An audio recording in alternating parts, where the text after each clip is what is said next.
తాతయ్య అని పిలవగానే మామిడి చెట్టు కింద నవారు మంచంపై కూర్చొని చుట్ట కాలుస్తున్న మా తాతయ్య పొలం దారిగుండా వస్తున్న నన్ను చూసి, హరే బుజ్జమ్మా, రామరా రా అని రమ్మని చుట్టని పక్కన పడేశాడు.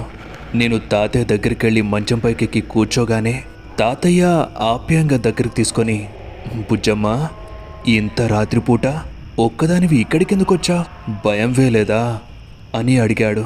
అప్పటికింకా తాతయ్య వదిలిన పొగ అలా గాల్లోనే మా చుట్టూ తిరుగుతూ ఉండడంతో నేను ఆ పొగని నా చిట్టి చేతులతో తరిమేస్తూ, నాకెందుకు భయం, నువ్వు ఉన్నావుగా, నిన్నొకటి అడగాలని వచ్చాను తాతయ్య. మనం చనిపోయే ముందు యమభటులు కనిపిస్తారంటగా, నిజమేనా? నేను ఇందాక టీవీలో చూశాను, చెప్పు తాతయ్య, వస్తారా అని నేను అడగగానే తాతయ్య తన తలని అలా పైకెత్తాడు. చెట్టు కొమ్మపై ఒక గుడ్లగుబ్బ మమ్మల్ని గుడ్లప్పగించి చూస్తూ ఉంది. నాకు భయం వేసి తాతయ్యని గట్టిగా పట్టుకున్నా. బుజ్జి తల్లి, అదేం చేయదు, భయపడుకో అని నా తలనిమిరి మంచం కిందున్న లాంతరు వెలుగుని కాస్త తగ్గించాడు. అలాగే తాతయ్య, నువ్వు ముందు చెప్పు, యమభటులు నిజంగా వస్తారా అని నేను మళ్ళీ అడిగేసరికి, అవును బుజ్జమ్మ, వస్తారు. చనిపోయే నిమిషం ముందు మన కంటికి కనిపిస్తారు. మనం బతుకున్నంత కాలం ఏమేం చేశామో అదంతా మన కంటికి చూపించి ఇంటి చుట్టూ 11 రోజులు తిప్పించి ఆ తర్వాత కర్మకాండలు అయ్యాక పైనున్న యముడు దగ్గరికి తీసుకొని పోతారు. అక్కడ యమధర్మరాజు మనం చేసిన తప్పులకి తగిన శిక్షలు వేస్తాడు అని తాతయ్య అలానే పైకి చూస్తూ ఉండిపోయాడు. తాతయ్య, వాళ్ళు ఎలా ఉంటారు, టీవీలో ఉన్నట్టే ఉంటారా అని నేను అడిగితే, కాదు పుచ్చు తల్లి, అంతకంటే భయంకరంగా ఉంటారు. అదిగో వస్తున్నారు తల్లి, నా కోసమే వస్తున్నారు. నువ్వు ఇక్కడ ఉండొద్దు, వెళ్ళు తల్లి, వెళ్ళు, వాళ్ళు చూస్తే నిన్ను కూడా తీసుకుని పోతారు, వెళ్ళు అని నన్ను మంచంపై నుండి తోసేశాడు. అదిగో ఈ యమభటులు వచ్చేశారు తల్లి, నా కోసం వచ్చేశారు అని గట్టిగా అరుస్తూ మంచంపై కుప్పకూలిపోయాడు.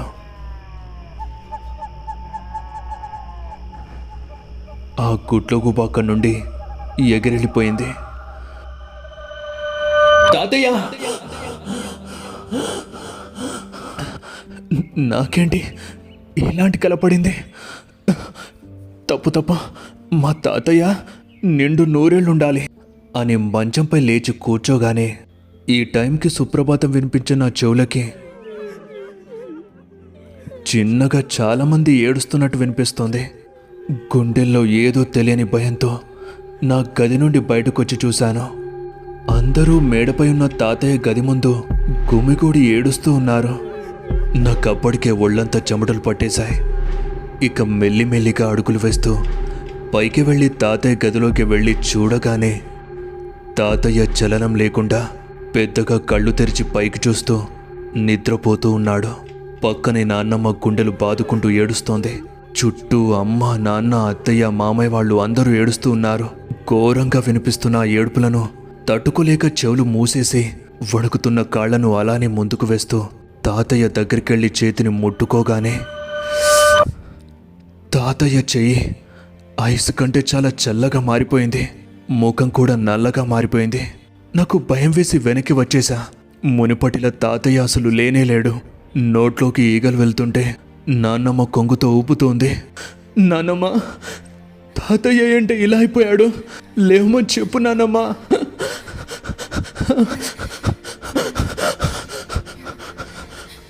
అని గట్టిగా ఏడవగానే నాకు ఒక్కసారిగా ఊపిరి ఆడడం లేదు. ఎంత ప్రయత్నించినా ఊపిరి తీసుకోలేకపోతున్నా. ఇంక నిమిషం ఇలానే ఉంటే చచ్చిపోతానేమో. ఇక వెంటనే అమ్మ, మామయ్య వాళ్ళు నన్ను బయట చెట్టు కింద పడుకోబెట్టి కాళ్ళు చేతులు రుద్దడం మొదలుపెట్టారు. అయినా కూడా నేను ఊపిరాడక సతమతం అవుతూ ఉండడంతో అమ్మ భయపడి ఏడుస్తూ నన్ను హాస్పిటల్కి తీసుకువెళ్ళమని అరిచేసింది. మామయ్య వాళ్ళు వెంటనే కార్లో హాస్పిటల్కి తీసుకెళ్ళి ఆక్సిజన్ పెట్టించారు. అయినా కూడా నేను ఏడుపు ఆపట్లేదు. తాతయ్య లేడనే నిజాన్ని నేను తట్టుకోలేకపోతున్నా. ఇక చేసేదేం లేక నన్ను ఆ ట్రాన్స్ నుండి తప్పించడానికి అనస్థేషియా ఇచ్చారు. దాంతో మత్తులోకి వెళ్ళిపోయాను. నేను లేచి నన్ను ఇంటికి తీసుకొచ్చేసరికి కార్యక్రమం అంతా అప్పటికే అయిపోయింది. తాతయ్య ఖాయం కట్టెలో కాలిపోయింది. తాతయ్యని నేను ఇక ఎప్పుడు చూడలేను, తాకలేను, తను చెప్పే కథలు వినలేను. ఇవన్నీ గుర్తొస్తుంటే ఇది కలైపోతే ఎంత బాగుందో అనిపిస్తోంది. నా చిన్నప్పటి నుండి నాకు మా తాతయ్యతోనే అనుబంధం ఎక్కువ. కానీ కాస్త పెద్దయ్యాక మేము ఒంగోలు షిఫ్ట్ అయిపోయాం. అయినా ప్రతి సమ్మర్కి మా ఊరు రామపురం వచ్చి తాతయ్యతోనే ఎక్కువసేపు గడిపేదాన్ని. అలాగే ఈసారి వచ్చాను. కానీ ఇదే లాస్ట్ అవుతుందని నేను అసలు కలలో కూడా అనుకోలేదు. నేను మా ఇంట్లోనే అందరికంటే చాలా చిన్న అమ్మాయిని. అందుకే నా పైన మా తాతయ్యతో పాటు అందరికీ గారాబం ఎక్కువ. కాలేజ్కి వెళ్ళే వయసు వచ్చినా సరే నన్ను ఇంకా చిన్న పిల్లలాగే చూస్తారు.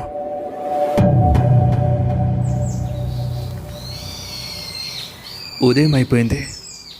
తాతయ్య చనిపోయి అప్పుడే ఒక రోజు గడిచిపోయింది. నేను నిద్ర లేచి అలా గొడ్ల చావళ్ళకు చూశాను. ఆ గొడ్ల చావళ్ళలో తాతయ్య లెగ్లో ఉండే ఐరన్ రాడ్ అక్కడ కనిపించింది. తాతయ్య గుర్తుగా ఉంచారేమో అనుకున్నా. ఎప్పుడూ సందడిగా ఉండే ఈ ఇంట్లో ఈరోజు శ్మశాన నిశ్శబ్దం ఆవహించింది. అమ్మ అయితే నాకు మళ్ళీ ఏమైనా అయిపోతుందేమో అనుకుని నన్ను కంట కనిపెడుతూనే ఉంది. ముందు జాగ్రత్తగా ఇంట్లో ఇంకో ఆక్సిజన్ సిలిండర్ పెట్టి ఉంచారు. ఎందుకంటే మా ఊర్లో ఒక ఆచారం ఉంది. ఊర్లో ఎవరైనా చనిపోతే ఆ శవంతో పాటు మరో 3 శవాలు శ్మశానానికి రావాలని మా ఊరి శ్మశానం కోరుకుంటుందంట.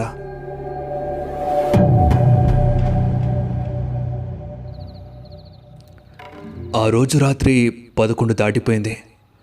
ఇంట్లో వాళ్ళందరూ దాదాపు పడుకున్నారు. నేను పడుకోవాలని ఎంత ట్రై చేస్తున్నా నిద్ర రావడమే లేదు. అప్పుడే బైక్ స్టార్ట్ చేసి చేతిలో బ్యానర్తో మా అన్నయ్య వాళ్ళు ఎక్కడికో వెళ్తున్నట్టు కనిపించింది. నేను పరిగెత్తుకుంటూ వాళ్ళ దగ్గరికి వెళ్ళి ఎక్కడికి వెళ్తున్నారని అడిగాను. అదే బుజ్జి, తాతయ్యది దినకర్మ ఉంది కదా, అందుకని ఊరి పొలిమేర దగ్గర బ్యానర్ వేయడానికి వెళ్తున్నాం అని చెప్పాడు. వెంటనే నేను వస్తానని చెప్పాను. సరే అని నన్ను ఎక్కించుకొని కొంత దూరం వెళ్ళారో లేదో అన్నయ్యది ఫోన్ మోగింది. బైక్ పక్కన ఆపేసి మాట్లాడి మెల్లిగా నా దగ్గరకు వచ్చాడు.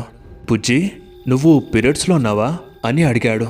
అవునరా, 4th డే. ఎందుకు అని నేను అనుమానంగా అడిగేసరికి పీరియడ్స్లో ఉన్న అమ్మాయిలు ఈ టైంలో ఊరి పొలిమేర దాటకూడదంట, దాటితే దయ్యాలు ఆవాయిస్తాయంట. మామయ్య ఫోన్ చేసి చెప్పాడు.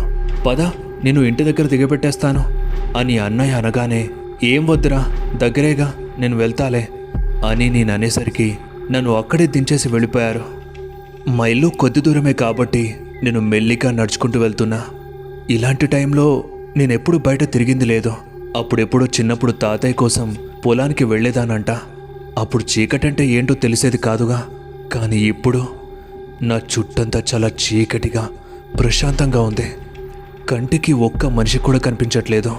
పక్కనున్న ఇళ్లన్నీ తలుపులేసే ఉన్నాయి. గాలి కూడా చల్లగా వేస్తూ ఉండడంతో ఒళ్ళు కాస్త వణికినట్టయి చున్నీ కప్పుకుని వెళ్తున్నా. అలా కొంచెం దూరం వెళ్ళగానే ఎక్కడో ఊరి చివర్లో అరుస్తున్న కుక్కలరుపులు చిన్నగా వినిపించడం మొదలైంది. దాంతో తెలియకుండానే మైండ్లోకి ఏవేవో భయాలు పుట్టుకొస్తున్నాయి. వద్దు, ఆలోచిస్తే ఇంకా భయపడతాను అనుకుంటూ కాస్త వేగం పెంచాను. అంతలో గాలి ఒక్కసారిగా పెరిగిపోయింది. చెట్లు బీభత్సంగా ఊగుతున్నాయి. చూస్తుంటే సుడిగాలి వచ్చేలా ఉంది. దుమ్ము ధూళంతా కొట్టుకొని వస్తుంది. ఆ కుక్కల అరుపులేమో ఈసారి ఘోరంగా ఏడుస్తున్నట్టుగా వినిపిస్తోంది. దానికి తోడు మా ఇంటి గొడ్ల చావుల్లో ఉండే ఆవులు కూడా పెద్దగా అరుస్తున్నాయి.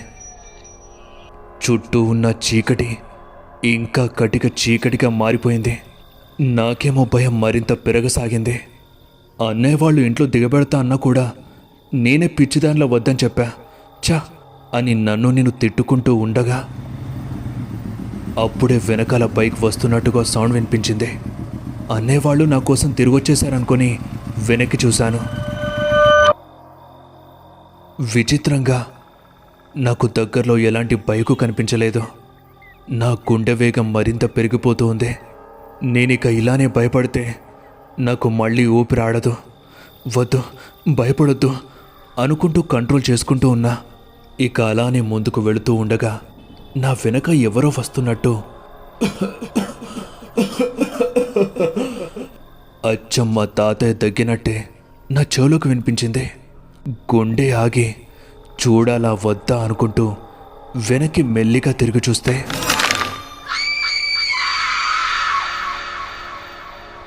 హఠాత్తుగా నా మెడపై ఎవరో చేవేశారు. భయంతో గట్టిగా అరిచేశాను. కళ్ళు తెరిచి చూస్తే నా వెనక ఎవరూ లేరు, నా ముందు కూడా ఎవరూ లేరు. కానీ నా గొంతుపై ఆ స్పర్శ మాత్రం నిజంగానే అనిపించింది. ఆ చెయ్యి చాలా సున్నితంగా ఎలానో ఉంది. ఇక ఈ భయానికి చిన్న చిన్నగా ఊపిరి తీసుకోవడం కష్టంగా మారుతోంది. ఇక వేగంగా పరిగెడుతూ మా ఇంటికి వెళ్లే దారిలో ఉండే సందు దగ్గరికి వచ్చేశాను. ఆ సందు చూశాక నా ఒళ్ళంతా చల్లగా మారిపోయింది.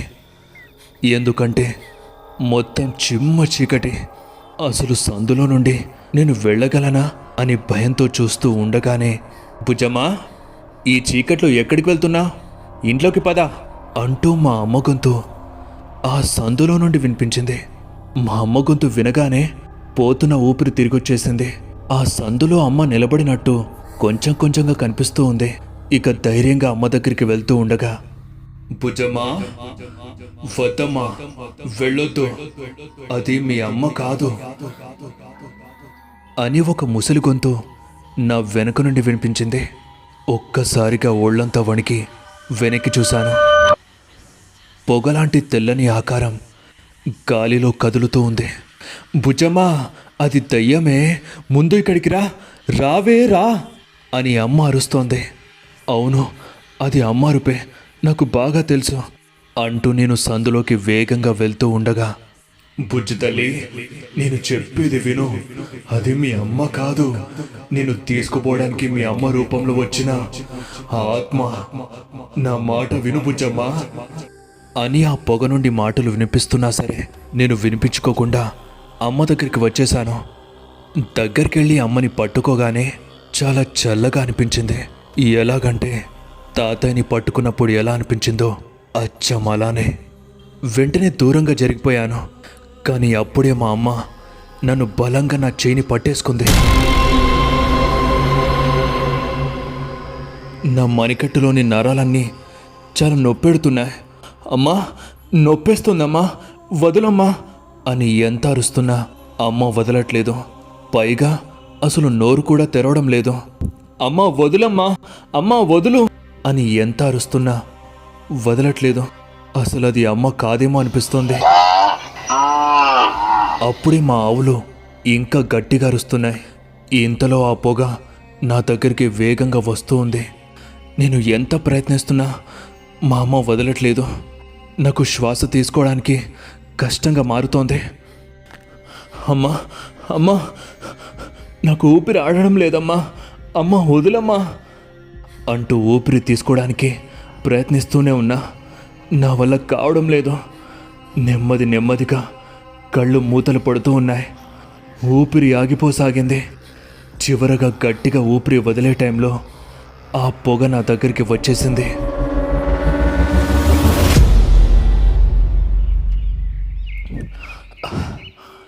మెల్లిమెల్లిగా కళ్ళు తెరుచుకోగానే నేను నా గదిలో ఉన్నాను. చెవులోకి ఏవో మాటలు వినిపిస్తూ ఉన్నాయి. లేచి చూస్తే నా ముందు అమ్మ, మామే వాళ్ళు కూర్చొని మాట్లాడుకుంటూ ఉన్నారు. నిన్న రాత్రి మన గొడ్ల చావులోని ఆవులు ఎందుకో అరిచాయంట అని మావయ్య అన్నాడు. అది విన్న మా అమ్మమ్మ, ఆవులకి ఆత్మలు కనిపిస్తాయంట, ఒకవేళ వాటిని చూసే అరిచాయేమో అని అనగానే, అమ్మమ్మ అని నేను అరిచాను. అందరూ నా వైపు చూసి నా దగ్గరకు వచ్చేశారు. బుజ్జి, ఏమైందమ్మా, బానే ఉన్నావా? అసలు నిన్న రాత్రి బయటెందుకున్నావే అని అమ్మ అడిగింది. నాకు అమ్మని చూడగానే ఒక్కసారిగా రాత్రి జరిగింది గుర్తొచ్చి అమ్మతో అన్నాను, నువ్వే కదమ్మా రాత్రి నన్ను గట్టిగా లాక్కునొచ్చింది, దాంతో నాకు ఊపిరి ఆడక పడిపోయా అని చెప్పగానే, నేను రావడమేంటే, పొద్దున మన గొడ్ల చావల్లో ఉలుకు పలుకు లేకుండా పడుంటే మామయ్య చూసి తీసుకొచ్చాడు, తెల్లారేదాకా నువ్వు బయటున్నావని మాకెవ్వరికీ తెలీదు అని అమ్మ చెప్పగానే భయంతో రాత్రి జరిగిందంతా చెప్పాను. నన్ను అందరూ గట్టిగా తిట్టేశారు. అమ్మమ్మ అయితే నాకెందుకో దానికి వాళ్ళ తాతయ్య కనిపించాడేమో అనిపిస్తుంది అతని కాలులో ఉండే రాడ్డు గొడ్ల చావుల్లోనే ఉందిగా. ఒక మనిషి చనిపోయాక అతని ఒంట్లోని ఏదైనా వస్తువు ఇంటి దగ్గరే ఉంటే ఆ ఆత్మ ఇంటి దగ్గరే తిరుగుతుంటుంది.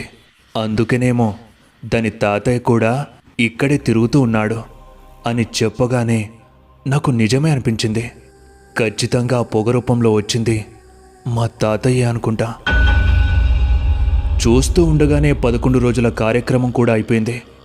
ఓ రోజు రాత్రి సడన్గా తాతయ్య రూపం లాంటి పొగ కిటికీ బయట కనిపించేసరికి భయంతో మళ్ళీ నాకు ఊపిరి ఆడలేదు. ఇంట్లో అందరూ అసలు ఎందుకిలా తాతయ్య నాకే కనిపిస్తున్నాడో తెలుసుకుందామని సోదామని పిలిపించారు. ఆమె తాతయ్యని ఆవాహనం చేసుకుని చెప్పడం మొదలుపెట్టింది. మన ఊళ్ళో ఒక ఆచారం ఉంది. ఒక శవం శ్మశానానికి వెళితే దాంతోపాటు మరో 3 శవాలు రావాలని మన ఊరి శ్మశానం కోరుకుంటుంది. అలాగే మన బుజ్జమ్మని కూడా ఈ ఊరి శ్మశానంలోని కొన్ని ఆత్మలు నేను చనిపోయిన మరునాడే తీసుకుని వెళ్ళాలని చూశాయి. నేను వాటితో పోరాడి నా బుజ్జమ్మని రక్షించాను. లేదంటే ఆ రోజు తను నా దగ్గరకు వచ్చేసేది. నా బుజ్జమ్మకి ఏమీ కాకుండా ఉండాలంటే వచ్చే నెలలో తెలంగాణలో జరిగే సమ్మక్క సారలమ్మ జాతరకి వెళ్ళి గద్దె నుండి తాడు కట్టించుకుని రండి అని చెప్పేసి వెళ్ళిపోయాడు. తాతయ్య చెప్పినట్టే వెళ్ళి తాడు కట్టించుకున్నాక నాకు మళ్ళీ ఆ సఫికేషన్ అయితే రాలేదు. కానీ సంవత్సరం పాటు నా చుట్టూ అప్పుడప్పుడు పొగలాంటి ఆకారం మాత్రం కనిపిస్తూ ఉండేది. నాకు తెలుసు అది ఖచ్చితంగా మా తాతయ్యనే అని. ఈ స్టోరీ మనతో షేర్ చేసుకున్న వారు ధరణి. మీరు కూడా సపోర్ట్ చేయాలి అనుకుంటే జాయిన్ బటన్ పై క్లిక్ చేసి మెంబర్షిప్ తీసుకోండి. దీనివల్ల మీకు ఎక్స్క్లూజివ్ కంటెంట్ కూడా లభిస్తుంది. ఒకవేళ మీరు మన ఛానల్ని కొత్తగా విజిట్ చేసినట్లయితే ఇప్పుడే సబ్స్క్రైబ్ చేసి KCW మల్టీవర్స్లోకి విచ్చేయండి. ఇక్కడ horror, crime, suspense, thriller, scary science fiction, ancient fantasy, horror, love, emotional, creepy drama ఇంకా మరెన్నో న్యూయెస్ట్ స్టోరీస్తో మిమ్మల్ని సరికొత్త లోకంలోకి తీసుకెళ్తాను. ఇక వెంటనే ఒక లైక్ కొట్టి స్టోరీపై మీ ఒపీనియన్ని కామెంట్లో చెప్పండి. మన దెయ్యాల కమ్యూనిటీని కాపాడాలి అంటే వెంటనే స్టోరీని మీ ఫ్రెండ్స్కి షేర్ చేసి సబ్స్క్రైబ్ చేసుకోమని చెప్పండి. ఇప్పుడు ఈ స్టోరీని యూట్యూబ్లోనే కాదు, Spotify, Wynk music, Apple podcast, Google podcast, Jio Saavn, గానాలో కూడా వినండి. మరిన్ని అప్డేట్స్ మరియు షార్ట్ స్టోరీస్ కోసం మన ఇన్స్టాగ్రామ్ పేజ్ని ఫాలో అయిపోండి. లింక్ డిస్క్రిప్షన్లో ఉంది.